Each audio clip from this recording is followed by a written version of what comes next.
ሰላም ናይዛዛ ዩቲዩብ ቻናል ተኸታተልቲ ዝኾንኩም ብምልኣኹም ሎማዓንቲ እውን ብሓደ መደብ ፍልይ ዝበለ ተመሊስና መፂና ኣለና። ናይ ሎማዓንቲ ኣርእስቲ መደበይ ድማ ኣብ ቅድመይ በዓልቲ ቤተይ ደፊሮም ቀቲሎማ። ኣብ ቅድሚ በዓልቲ ገዛይ ኣብ ቅድመይ ደፊሮም ቀቲሎማ።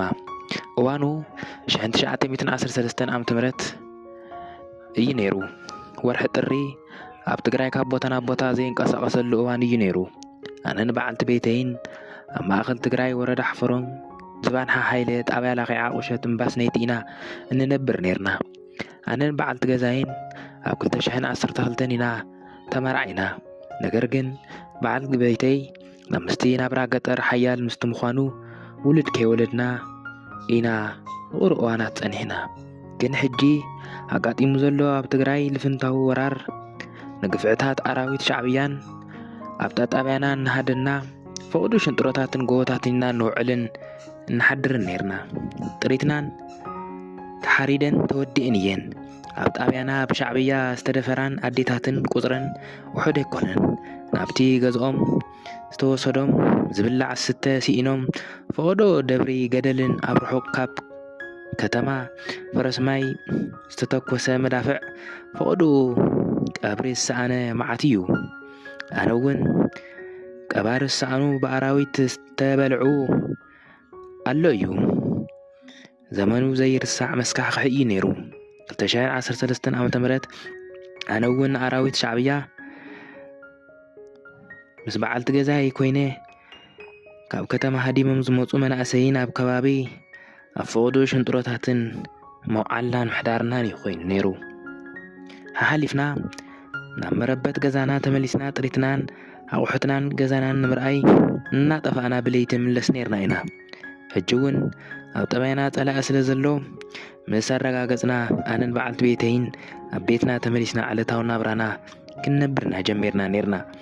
ብሃንደበት ነቶም ናይ ሰብ ባህሪ ዘይብሎም ኣራዊት ሰራዊት ሻዕብያ ንመንበሪ ገዛና ከበብዎ። እዚ ኩሉ ዝረኣኹ ኣነ ድማ ኣብ እንዳሓሰር ከይደ ተሓባእኹ።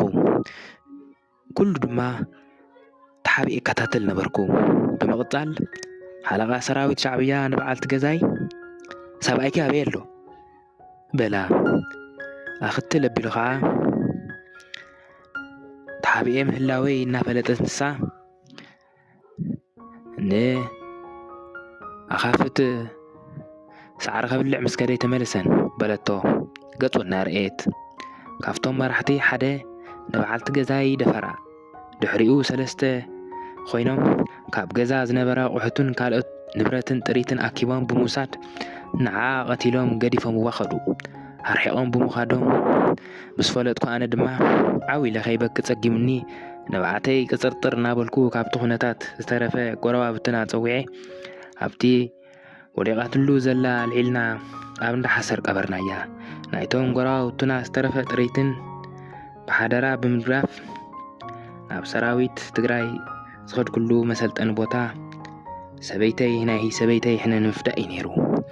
እቲ ኣብ ቅድሚ ዓይነይ ዝኾነ እዚ እዩ። ኣነ እውን ኣብዚ ዝዓበየ የለን ኢለ ናብ በረኻ ዝወፃኸሉ እቲ ግፍዒ ወገን ንምምላስ እዩ። ካብ ሕልናይ ምውፃእ ኣቢኒ ወትሩ እዩ ድቃስ ዝኸልአኒ። ሕራነይ ገይረ ድማ ቀተልቲ በዓልቲ ገዛይ ደሞም ኣብ ከፍስስ ገይረ ምስ ብፆተ እየ ዘለኹ። ድሕሪ ውዕል ስምምዕ ሰላም ኣብ መቐለ እንዳሰርሓኹ እየ ዘለኹ። ደም በዓልቲ ገዛይ ደም ከልቢ ኣይኮነን። እቲ ህዝቢ ትግራይ ዝተገበረ መስካሕክሕን መስነወርን ግፍዒ ከይርሳዕ ከይድገም ኢለ እውን ፅሑፈይ ዛንታይን በዚ ክዛዝሞ